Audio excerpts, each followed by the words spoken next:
Allan Savory is born in 1935. So he's now almost 90 years old.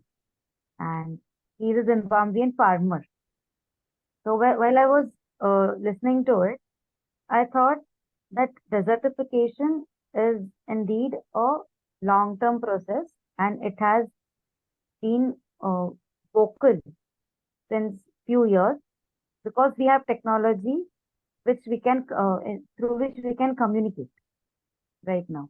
But he has done his work since the 1950s itself, and as he has shown in the pictures, it seems very remarkable. And this was done back in 2004 or in 1980s, where there were no deep fakes. So the pictures are real. That was one thing which I had to think, that is it real? Because we don't, nowadays we have everything with a pinch of salt. So yeah, with that video, uh, he has ignited a hope that just by mimicking nature, we can reforest the lands which are degrading now. But I think it's not just one solution. As he has said, there is one option for the mankind. There would be many, with technology and without. And indeed, it's always been there that if we are uh, not interfering in nature's cycles, it will heal itself and it will rebuild itself to sustain our life. But somewhere, in some cases, if we intervene, it is good. For humanitarian crisis, for example. So I think it's a mixture of both we have to understand, and we don't have to interfere everywhere, and we don't have to leave anything behind also. Well, listening to the elephants, which he said that they killed a lot of elephants, just thinking that it will increase the soil productivity or the ecosystem there. It reminded me of the four pest campaign which China had laid down back in the last century. The four pest campaign, which included that the sparrows. It was said that there are many sparrows and they are eating the food grains, and that's why there is a famine. And the dictator, we can say, the communist regime there, they announced that we have to kill four pests, including sparrows, and there were other three, which led to increase in diseases instead of saving of food grains. That's how the balance is. And that is another example which tells us we should not interfere in the massive scale in nature's cycles. And there is geography, if anyone has geography optional, or we have read in the NCERTs also. It's there are some approaches, determinist, and I don't remember the name. Environmentalism. Okay. There are some names of the approaches. Like the man, when he had nothing, he could not think that he was beyond nature. He was dominated by it. Later on, when he thought that he can control the nature, then it become neo-determinist or something like that. I have to check. But that again, that static part came to my mind, which we can relate the theory while he was saying that we have to mimic the nature to stop desertification and rebuild the soil and the ecosystem beneath it. So this is where I stopped my. Thank you, Samruddhi. It was nice to hear some other facts like a sparrow story that about China, as you said. Okay, so now let's move to Pradeep and let's hear what he has to say. Pradeep, you can speak. Hello, good evening to all. As the speaker has explained in the video that as Samruddhi has said, this video was 10 years old, but the world today is facing the serious problem of climate change and the desertification. So, as the speaker has said, in traditional terms, what we believe and what we think that the causes or the reasons of desertifications are like the expansion of the existing arid and semi-arid regions to the adjoining areas, or the overgrazing by the cattle or the livestock. And another reasons that fuels the rising climate change is the fossil fuel, that is the burning of coal and natural gas and other fossil fuels of like this. But when I watched the video, I couldn't understand in the first instance, so I rewatched it, and then I understood what he was trying to explain. And initially, he was also thinking that overgrazing by animals is the reason behind the desertification of land, because when cattle graze the land, it leaves the land bare. So when land will remain bare, it will not be in position to absorb the water, and when sunlight will fall directly on the land, it will result into.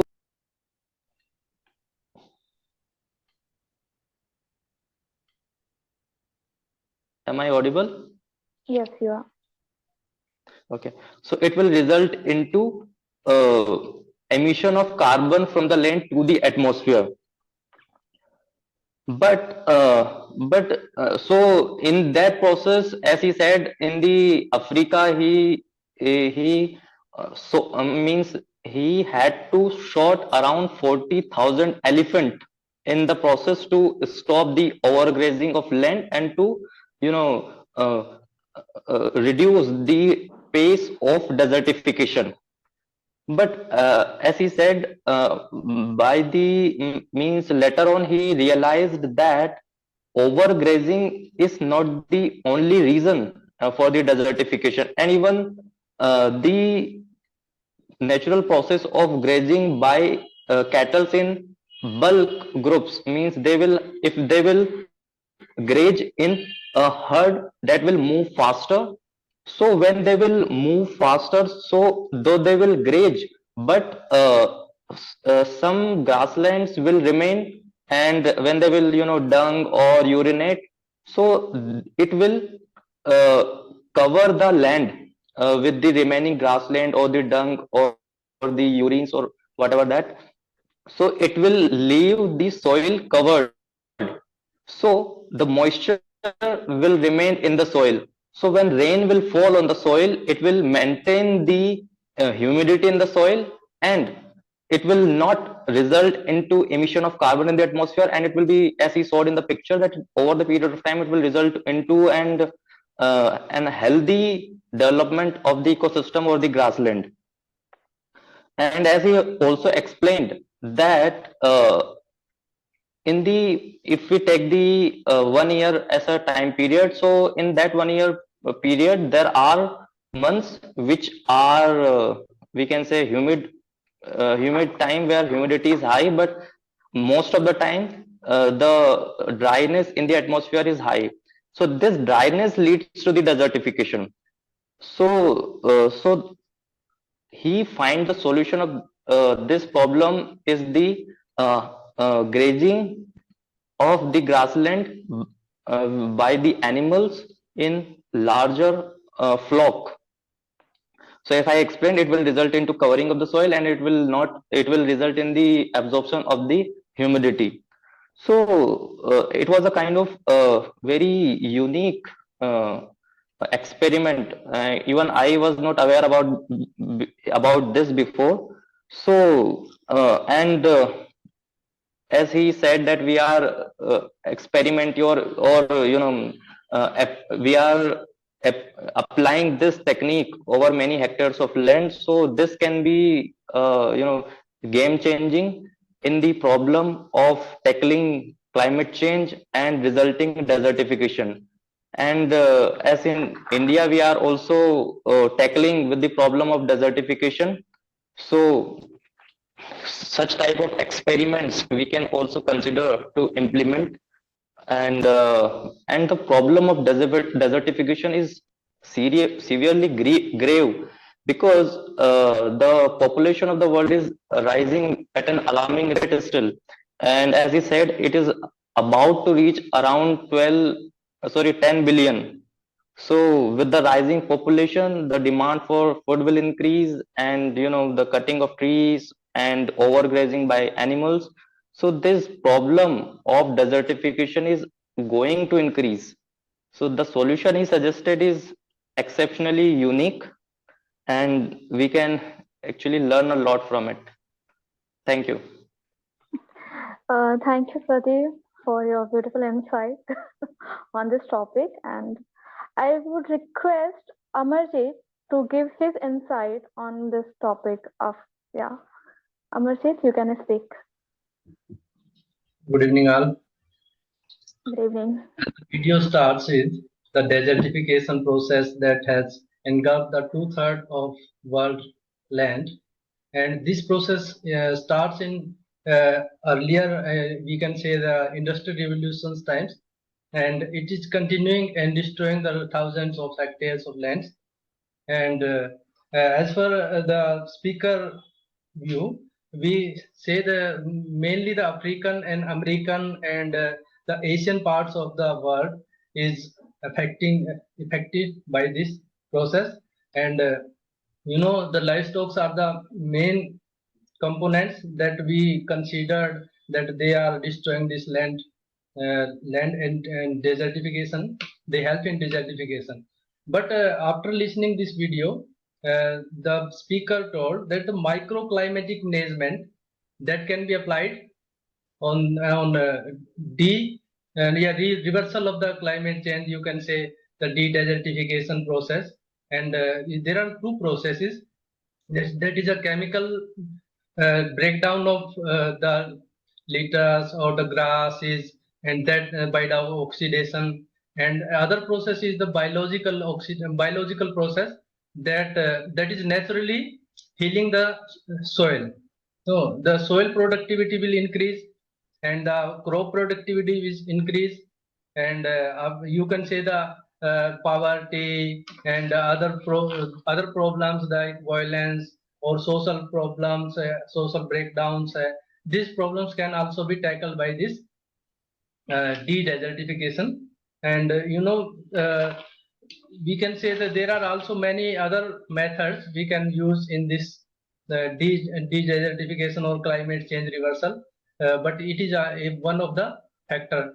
What I have learned from this video is the idea that microclimatic management is the key to reversal of the climate change. Okay, thank you. Thank you, Amarjit. I would request now Atul to say something on this topic. Yeah. Atul, you can speak. Good evening, all.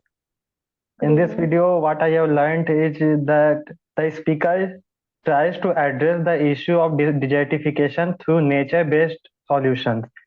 He also focused on the misconception, the prevailing misconception that the problem of desertification is due to overgrazing. But he tries to tell that the problem of desertification is not due to overgrazing, but it is due to unplanned overgrazing. So he also gave the solution that we can tackle the issue of desertification through mimicking nature, by planned and sustainable grazing. So the deeper message is that we should not view we should not view problem as something that is that cannot be invincible. So the larger message is that the rising population or the rising livestock is not the problem. The problem, they become problem only when we are unable to properly manage them. So the process which he called holistic plant grazing focuses on the proper management of grazing and also in and also decentralization of this process. So that is what I have learned from the video. Yeah, as you said, like decentralization of this process. In the video, he talked how the African people, tribals, they are being taught how they are being trained for plant grazing. Yeah. Yes. Okay. Thank you, Atul. Okay. So now it's my turn to say on something on this. Okay. So when I was listening to his story, obviously, as the author has this misconception that on most of us have this misconception that overgrazing is the main cause of desertification. And so the speaker was saying that when he was in Africa, so they thought that they are the main reason, and that's why they actually he was setting a national park over there. So to protect that national park, they stopped tribal for hunting, drumming, etc., so that the wildlife should not be disturbed. But even after that, they realized that the desertification is going on, and he was surprised. Like, we have stopped, life is stopped, then why the process is still going on? And so the next blame came on the innocent elephants. They found that okay, they are large in number, so they are the one who are the culprits. And the speaker, he recommended after research, like, since they are culprits, so we should reduce their number. And after political approval, he or like their team shot 40,000 of elephants. I mean, such a huge number. I don't know how the government allowed it, 40,000 elephants. However, one thing I liked that author said that I realized my mistake, and I'm in grief, and that motivates me to devote my life to find a solution for this. After that, when he came back to America, he saw that here also in some national parks there are desertification is going on, but scientists has no explanation for that. They say it's an arid area and natural desert. The main thing that the speaker suggested that if the innocent animals or the herds that were blamed for it, actually they protect the soil to get desertified. And he said that we should promote the planning or grazing of animals.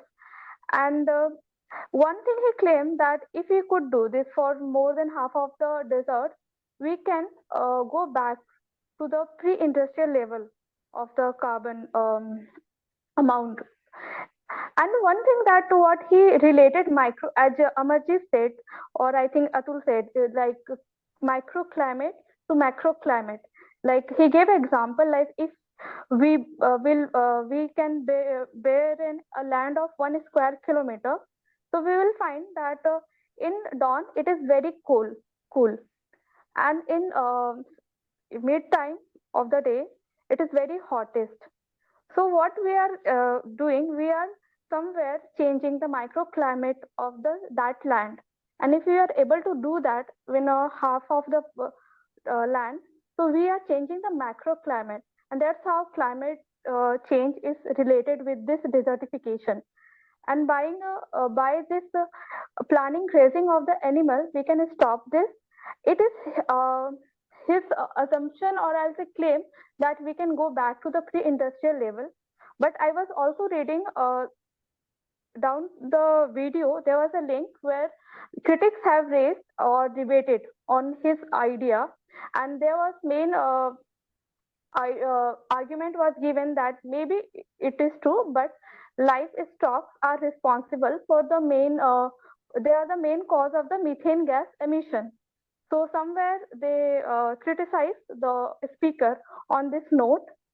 However, whatever I have said right now, it was mostly the science part. Okay, how to geographic or science part, but if I would have to relate this discussion with the previous one, that the idea, the danger of a single story, how the conception builds or perspective or biasness comes, because the speaker said like from a Nobel laureate to a normal golf, sport person, that will say that the animals are the main culprits of it. And this is same wrong as we were when we used to think that Earth is flat. So somewhere this is a danger of a single story. I would like to finish my say on this note. Thank you so much for listening me. Anyone would like to ask any other question, or you all agree with that speaker? Yeah, I would like to add something that as you said that we were as the speaker has said that the general belief is that the cattle or the livestock are the reason for the expansion of the desertification because of overgrazing. But the counter of it, we can say that I was reading an article recently in the newspaper that the methane emission is the serious problem which is causing the climate change or the global warming, because when we compare methane with the carbon dioxide, though carbon dioxide is a potent gas when it comes to global warming or climate change, but methane is much more potent than the carbon dioxide when it comes to global warming. It is approximately 100 times, sorry, it is approximately 28 times more potent than carbon dioxide, though its lifespan in the atmosphere is shorter in comparison to carbon dioxide. It remains for around 100 years in the atmosphere. But yes, this problem of emission of methane from the livestock is a serious problem that we cannot deny. So that fact is also true, that methane emissions from agriculture or the livestock is also causing climate change or the global warming. That I would like to add.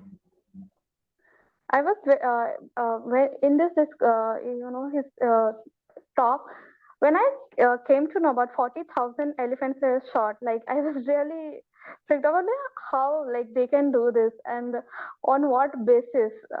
Although it was 10 years ago, but just on this notion or belief, it has been done.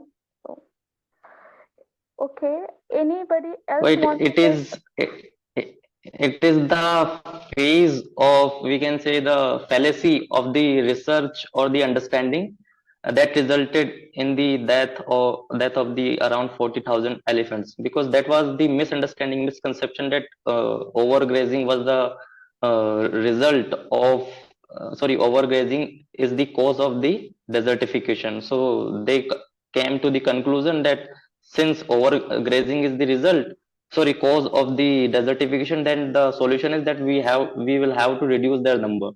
So that is Uh, uh, the yes, continue. no, say you say. Yeah, I completed my argument.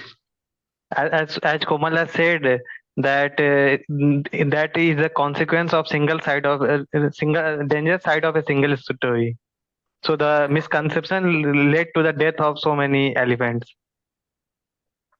Right. Okay.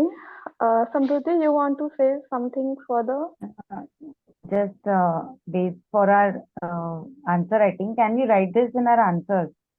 That livestock mimicking the nature Yeah, like Can we write it if you down? see what I believe if we say grazing, overgrazing by animal is not at all responsible, that will be wrong. As per my belief, they are somewhere, obviously they are responsible, but the main issue is that we are thinking only they are responsible for it. That is, I think that is somewhere we are wrong, that only they are being blamed. If we can, actually the speaker said that if we can plan the grazing properly to mimic the nature, we can save our soil and stop the desertification. Yes. Yeah, so yes, I think we can, in answer, we can write the cause also, that yes, overgrazing by animal, and we can give the solution also, the plant grazing, so to mimic the nature. Yeah, that would be good, I think. You can write it as an example or a case study. Yeah, I mean, in essay also we can use this story somewhere.